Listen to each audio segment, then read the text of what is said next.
मेरे mother father दोनों ही डॉक्टर्स हैं. One is paediatrician and another is pulmonologist. तो the biggest support that I had in my journey was of my mother and father. कभी नहीं पढ़ सकते. दिस लाइक आप 13 घंटे यहाँ बंधे हो, आपके पास कुछ नहीं है, no phones, no distractions, nothing. आपको यहाँ बैठना, आपको सिर्फ पढ़ना है. आप कितनी देर वेले बैठे रहोगे कि आप कुछ नहीं कर रहे हो. देखा होगा टेस्ट का एनालिसिस आई पर्सनली बिलीव सबसे ज़्यादा इंपॉर्टेंट था.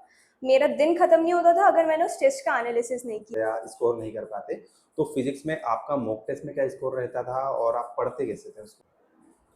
सो हेलो गाइस, आज हम आए हैं कल्प्रोक्स इंस्टीट्यूट में और यहाँ पर हमारे पास गर्ल्स टॉपर है नीट 2025 की. हाय, क्या नाम है आपका? इशिता बजाज. ओके, सो इशिता, कितना रैंक आया इस बार आपका? मेरा 1567. ओके, मतलब टॉप 1500 के आसपास Yes, आए हो आप. sure. तो कैसी फीलिंग आ रही है आपको, कैसा लग रहा है अभी? ये काफ़ी अच्छा अचीवमेंट होता है अपने आप में. हम सबको, मेरी फैमिली, मुझको सबको बहुत ही अच्छा लग रहा है. ओके, सो मतलब ये 1500 जो रैंक है, ये आपको नीट एग्जाम देने के बाद पता लग गया था कि इतने के आसपास आने वाले हो आप? Not exactly. इस बार का जो पेपर था वो थोड़ा अनप्रेडिक्टेबल था, तो we were not really sure about the ranks based on the scores. No. ठीक है, तो कैसी जर्नी रही आपकी, मतलब आप कैसे पढ़ते थे और क्या जर्नी क्या थी आपकी? सो मैं बेसिकली कटनी से बिलोंग करती हूँ. कटनी यहाँ से कार से 9 आवर्स का काफ़ी काफ़ी लंबा सफ़र है दूर है मतलब. Honestly. But I had a privilege, मेरे मामा का घर यहीं पे रहता था, तो वो काफ़ी अच्छी एक हेल्प, एक सपोर्ट तो रहता है. मेरे मदर फादर दोनों ही डॉक्टर्स हैं. One is paediatrician and another is pulmonologist. तो the biggest support that I had in my journey was of my mother and father. कोई भी दिक्कत होती थी, I would call my mother and she would let me know कि क्या करना है, तुमको ज़्यादा किसको प्रेफरेंस देनी है, तुमको सही से क्या करना है, किस चीज़ पे फोकस करना है. सबसे बड़ा सपोर्ट उनका. लेकिन टीचर्स का सपोर्ट बहुत ज़्यादा था. विजित सर का सपोर्ट बहुत ज़्यादा था. इवन जो मेरे सब्जेक्ट टीचर्स थे, मेरे को जब भी कोई भी दिक्कत होती थी, मैं फ्री टाइम देखती थी शेड्यूल से, उनके फ्री टाइम, मेरा फ्री टाइम, जब हो पाए हम तो दौड़ते रहते थे उनके पीछे. जो डाउट है वो उनसे पूछते थे, जो दिक्कत होती सब उनसे पूछते. ने बहुत हेल्प किया. अच्छा, आप कटनी से इतनी दूर आए थे, तो इंस्टीट्यूट सिलेक्शन जब आपने शुरुआत में किया होगा, आप 11th 12th यहीं पे हो? Yes. ओके, तो आपने मतलब कल्प्रोक्स ही क्यों सिलेक्ट किया? काफ़ी सारे इंस्टीट्यूट से, तो इस बीच कल्प्रोक्स क्यों अलग लगा आपको? The best two, there were two reasons for this. सबसे पहला था इसका शेड्यूल. आप जितने अच्छे से यहाँ पे 13 घंटे बैठ के पढ़ सकते हो, आप उतने अच्छे से हॉस्टल में या घर पे बैठ के कभी नहीं पढ़ सकते. दिस लाइक आप 13 घंटे यहाँ बंधे हो, आपके पास कुछ नहीं है, no phones, no distractions, nothing. आपको यहाँ बैठना, आपको सिर्फ पढ़ना है. आप कितनी देर वेले बैठे रहोगे कि आप कुछ नहीं कर रहे हो, आपको पढ़ना पड़ेगा at last. And the second thing was the test. आपके डेली टेस्ट बहुत इंपॉर्टेंट होते हैं. आप जितना पढ़ते हो उससे ज़्यादा इंपॉर्टेंट होता है कि आप उसको जब क्वेश्चन देख रहे हो आप उसको रिप्रोड्यूस कर पाओ. आई थिंक ये दो मेन रीजंस थे. ओके, अच्छा, टेस्ट वगैरह की अगर अपन बात करें तो टेस्ट का एनालिसिस कितना इम्पोर्टेंट था, आपने पूरी जर्नी में देखा होगा? टेस्ट का एनालिसिस आई पर्सनली बिलीव सबसे ज़्यादा इंपॉर्टेंट था. मेरा दिन खत्म नहीं होता था अगर मैंने उस टेस्ट का एनालिसिस नहीं किया. पर्सनली हम लोग आरआर में थे, तो हमारे दिन में 3 टेस्ट होते थे. एक सुबह, एक दोपहर में और एक रात में.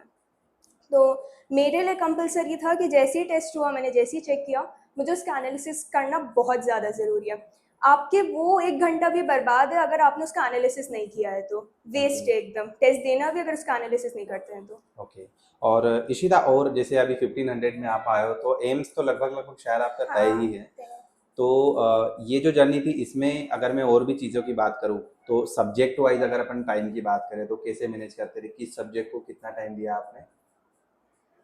मेन चीज़ जो हमेशा मुझे लगी है, डेली रिविजन. आपको जो क्लास में टीचर ने पढ़ाया है उसको आप वापस घर आओ, या मतलब आप जब अपनी सेल्फ स्टडी में आओ तब आप उसको वापस पलटो. भले पेजेस ही पलट लो कि टीचर ने क्या पढ़ा, एक बार रिवाइज करो कि क्या पढ़ाया है, और उसके बाद आप उसके ऊपर क्वेश्चन प्रैक्टिस करोगे.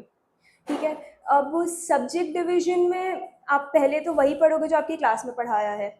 उसके बाद आप स्टार्ट करोगे फिजिक्स से. फिजिक्स में आपको जैसे जैसे पढ़ाते जा रहे हैं वैसे वैसे नोट्स बनाना काफ़ी ज़रूरी है.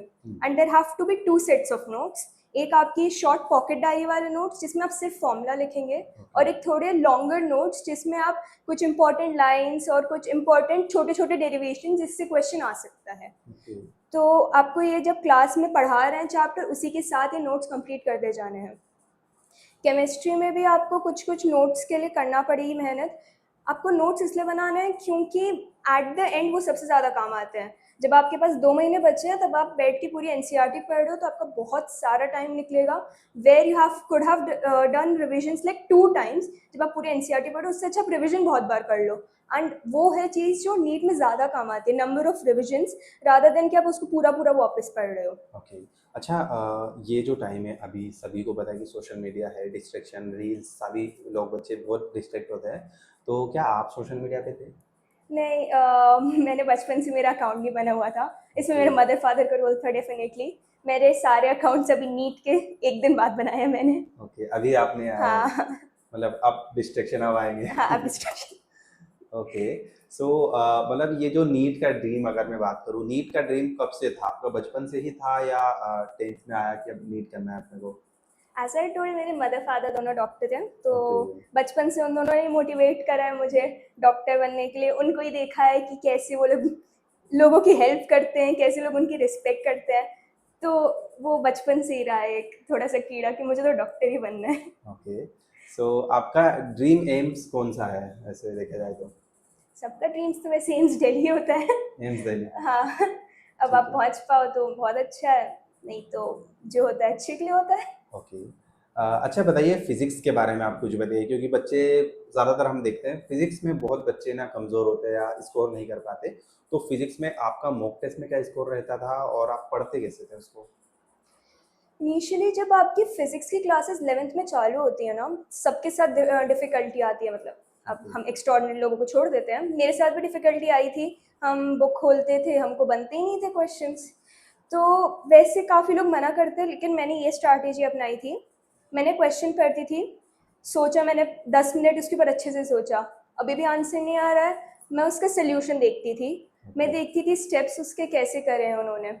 उन्होंने कौन से वर्ड से पकड़ा है ये चीज़, कैसे इसको पूरा सॉल्यूशन करा है, उसको दिमाग में बिठाती थी और उस क्वेश्चन को फिर वापस सॉल्व करती थी और आगे बढ़ जाती थी। ओके। ये आप धीमे-धीमे करते जाओगे तो आप जब नेक्स्ट टाइम करोगे ना, वैसे ही क्वेश्चन देखोगे, आपको दिमाग में एकदम से क्लिक होगा कि अच्छा उसने ऐसे किया था, मैं इसको ऐसे अप्रोच कर सकती हूँ। एंड ऑनेस्टली आप बिलीव करेंगे, मैंने इसी स्ट्रैटेजी से करती आ रही हूँ, और मॉक टेस्ट में मेरे 170, 175, 180 ऐसे ही चलते थे। फिजिक्स 180 का ओके। होता है, तो ऐसे ही चलते थे। तो आप काफ़ी बुरा भी करोगे, धीमे-धीमे आप करोगे, हो जाएगा। मतलब धीरे-धीरे उसको प्रोसेस में लाना हाँ। पड़ेगा। ठीक है। अच्छा, और बताइए, आप क्लास में बहुत बार ना बैकलॉग भी हो जाता है बच्चों का, तो वो बैकलॉग का क्या रीज़न होता है और उसे कैसे सॉल्व किया जाए? बैकलॉग धीमे-धीमे सबके साथ ही होता है, इसमें कोई बुराई नहीं है कि आपने कुछ बहुत बुरा करा हो, नहीं। लेकिन उसको सही करना आपकी ज़िम्मेदारी है। अब आपको इसके लिए मेन चीज़ है, एक्स्ट्रा टाइम देना पड़ेगा। ओके। हमारा यहाँ पे जैसे शेड्यूल होता है 9 बजे तक का, या आरआर वालों का 10 बजे तक का। हुँ। अब घर जाओ, 1 घंटा एक्स्ट्रा दो, 2 घंटे एक्स्ट्रा दो उस बैकलॉग के लिए सिर्फ। आप संडे को 6 बजे तक का यहाँ टाइम है, आप 9 बजे तक रुको, 9 बजे तक पढ़ो, यहाँ पे बैकलॉग को एक्स्ट्रा टाइम दो। आप ऐसे धीमे-धीमे करोगे तो आपका बैकलॉग पक्का क्लियर होता जाएगा, लेकिन आपको उसको टाइम देना पड़ेगा, आप नेग्लेक्ट नहीं कर सकते हो, नहीं तो आखिरी में सबसे बड़ी दिक्कत आपका बैकलॉग बनेगा। ठीक है। और लास्ट में हम ये पूछना चाहेंगे कि जो बच्चे वीडियो देख रहे हैं, बहुत सारे बच्चे ना बहुत सारी गलतियाँ कर देते हैं। तो आपका ये जो स्टूडेंट्स है जो आने वाले टॉप करना चाहते हैं, उन लोगों को क्या मैसेज देना चाहोगे कि कैसे पढ़ें, क्या गलतियाँ ना करें? आप डेली रिवीजन प्लीज़ डेफ़िनेटली करिए, वो काफ़ी बड़ा गेम चेंजर होता है, मैंने अपने बाकी दोस्तों को भी देखा है। एनालिसिस डेली करिए, ये 2 चीज़ें करो तो वरना नींद ही नहीं आनी चाहिए, मेरे को भी नहीं आती थी। ठीक है? और इसके अलावा कंसिस्टेंसी इज़ वेरी इम्पोर्टेंट। हम लोगों ने भी मतलब बीमार होते थे, बहुत बीमार होते थे, हॉस्टल में रहते, सब होता है। दवाई खा के भी पढ़ते थे, क्योंकि ओके। कल्प-वृक्ष आके बैठना पड़ता था, पढ़ना पड़ता था।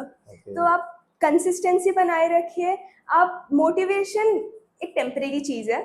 आपको गोल पता होना चाहिए, आपको क्या चाहिए, और उसकी तरफ बढ़ते रहिए। ओके। बस। चलिए, तो ये थी इशिता, जिन्होंने काफ़ी अच्छा स्कोर किया है और अपने ड्रीम को पूरा करने जा रही है। Thank you so much. Thank you.